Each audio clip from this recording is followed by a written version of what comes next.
এবং সেটার জন্য বারবার প্রেশারাইজও করেছি।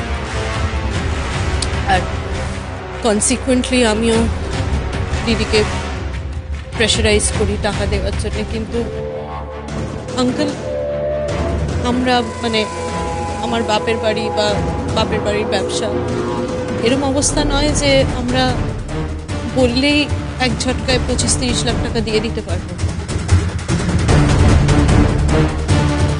এই শোনো, একদম মিথ্যে কথা বলবে না। বিক্রম তোমাকে চাপ দিয়েছিল টাকা এনে দেওয়ার জন্য? একবারও না। তুমি ওকে বলেছিলে যে তুমি নিজের বাপের বাড়ি থেকে টাকা এনে দেবে, আর আমি তো বলেছিলাম আমার ড্যাডি বিক্রমকে টাকা দিয়ে দেবে। কিন্তু না, তুমি একবারিয়ে বলেছিলে যে সেই টাকা বিক্রম যাতে না নেয়, তুমি এনে দেবে সেই টাকায় বিক্রম। কি বলনি? হ্যাঁ হ্যাঁ শ্রেয়া বৌদি, আমি বলেছিলাম আঙ্কেল। আর তার কারণ হচ্ছে আমি চাইনি যে আমার হাজবেন্ড আপনার কাছে হাত পাতুন। আমি এই ফ্যামিলির একজন মেম্বার হয়েও আমি চেয়েছিলাম নিজের জায়গাটা এস্টাবলিশ করতে এই ফ্যামিলিতে। আর সেটার থেকেই আমি বলেছিলাম যে আমি নিজে টাকার ব্যবস্থাটা করব। কিন্তু সেটা যে আমাকে পরে এত বড় একটা প্রবলেমে ফেলবে সেটা আমি বুঝি।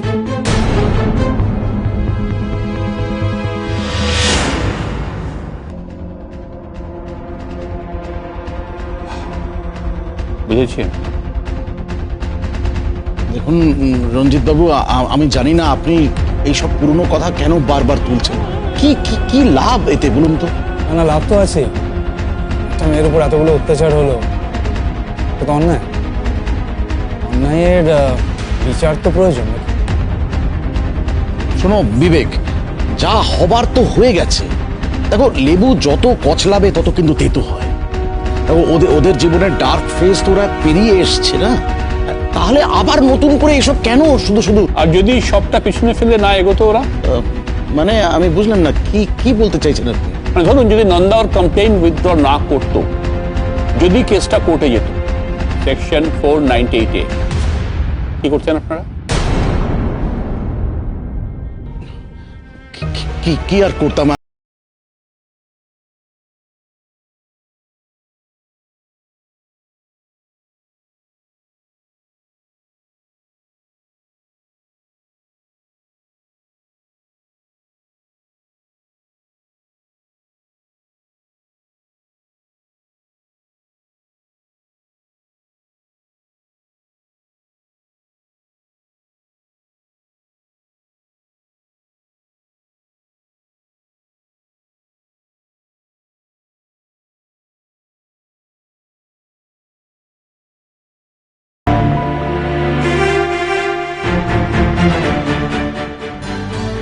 না না, আপনি ভুল বুঝবেন না দাদা। আসলে ঠিকঠাক তো আমার বুঝিয়ে বলবেন। এত কিছুর পরেও আপনি ছেলের দিকেই থাকতেন, তাই তো কৌশিকবাবু? দেখুন, সেটা তো স্বাভাবিক, কোয়াইট ন্যাচারাল, তাই না? আপনি হলে কি করতেন বলুন তো? আমি হলে আমার ছেলেকে বাড়ি থেকে ঘাড় ধাক্কা দিয়ে তাড়িয়ে দিতাম।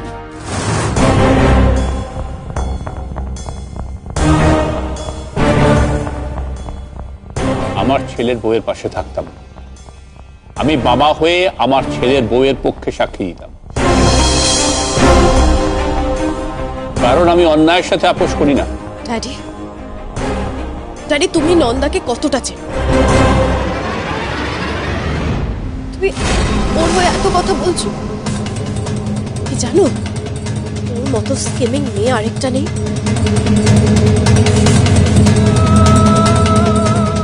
নিজের দিদির যার সাথে বিয়ে ঠিক হয়েছে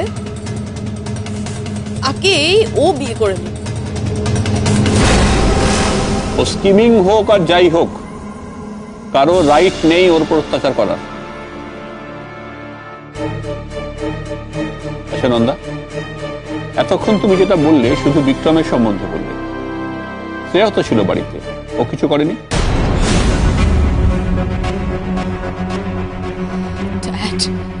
ড্যাডি অবভিয়াসলি তুমি আমার ব্যাপারে ওকে জিজ্ঞেস করছো। ওর মতো একটা ওর ক্লাস মিথ্যেবাদী মেয়ে। শ্রেয়া প্লিজ।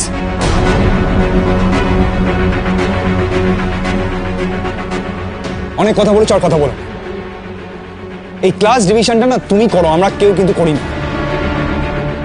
আমারও তো মনে পড়ে না শ্রেয়া, কখনো তোমাকে ক্লাস ডিসক্রিমিনেশন শিখিয়েছেন? তাহলে এগুলো শিখলে কোত্থেকে? যাই হোক নন্দা, তুমি বলো, যখন তোমার সাথে এই ঘটনাগুলো ঘটেছিল তখন বাড়িতে কে কে ছিল?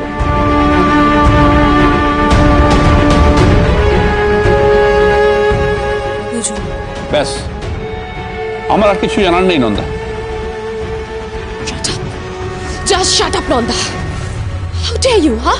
শ্রেয়া, শ্রেয়া, আমি এখানে বসে আছি।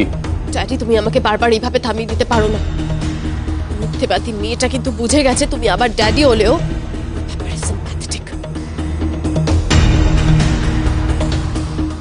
আর সেই সুযোগটাই ও নিচ্ছে। ড্যাডি ড্যাডি, আমি তোমার মেয়ে, আমি এরকম কিছু করতে পারি বলে তোমার মনে হয়? হ্যাঁ হয়। তুমি এটা অস্বীকার করতে পারবে না শ্রেয়া যে যখন নন্দাকে একটা ঘরে আটকে রেখে ওর উপরে টর্চার করা হচ্ছিল তখন তুমি এই বাড়িতেই ছিলে। তুমি কি করেছো? ওকে হেল্প করেছো? বাড়ির লোককে জানিয়েছো? বিক্রমের বাড়ির লোককে জানিয়েছো? পুলিশকে জানিয়েছো? কোনোটাই করোনি। তার মানে তুমি ছিলে পার্টনার ইন ক্রাইম। হয় তুমি বিক্রমকে ডিরেক্টলি হেল্প করেছো, না হলে ইনডিরেক্টলি হেল্প করেছো। না ড্যাডি, আমি কিছু করিনি। যা করেছে ওই বিক্রম করেছে।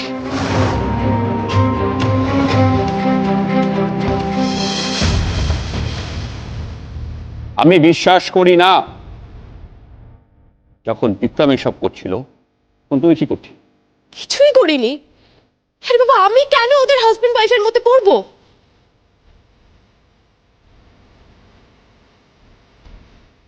বাবা, কথাটা বলতে তোমার লজ্জা করছে না শ্রেয়া? শ্রেয়া প্লিজ, এবার একটু চুপ করো। শোনো, তুমি যে মিথ্যে কথা বলছো না, এটা আমরা প্রত্যেকে জানি, প্রত্যেকে বুঝতে পারছি। হ্যাঁ, বিক্রম অন্যায় করেছে ঠিকই, কিন্তু একইভাবে তুমিও সমান অন্যায় করছো। কারণ বিক্রমকে তুমি উস্কেছো, নন্দার ওপর তুমি টর্চার করেছো। একদম চুপ, একদম বাজে কথা বলবেন না। শ্রেয়া, ভদ্রভাবে কথা বলো। আমার মায়ের সাথে কথা বলছো, এটা মনে রাখো।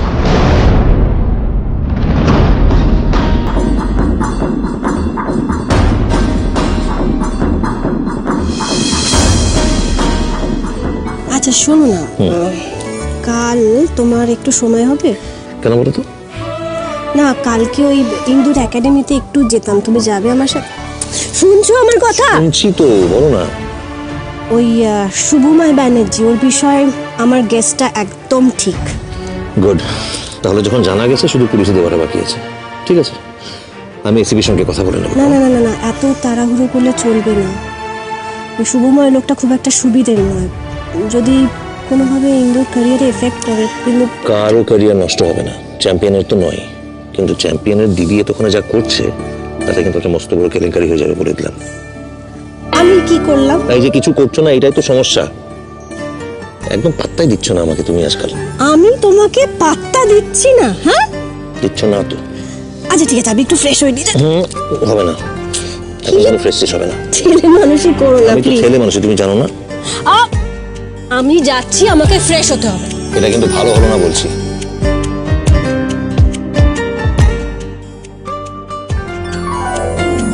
এখন যাই, পরে পুষিয়ে দেবো।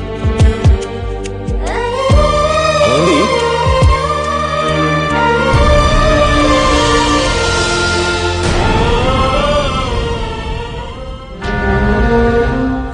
কি হচ্ছে এটা? পেশেন্টরা আমাকে অবিশ্বাস করছে কেন? কেন এরকম হচ্ছে?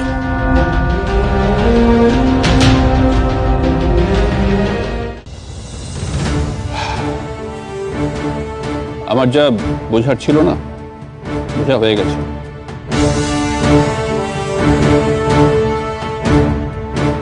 নন্দা, আমি শুধু একটা কথা জিজ্ঞাসা করব,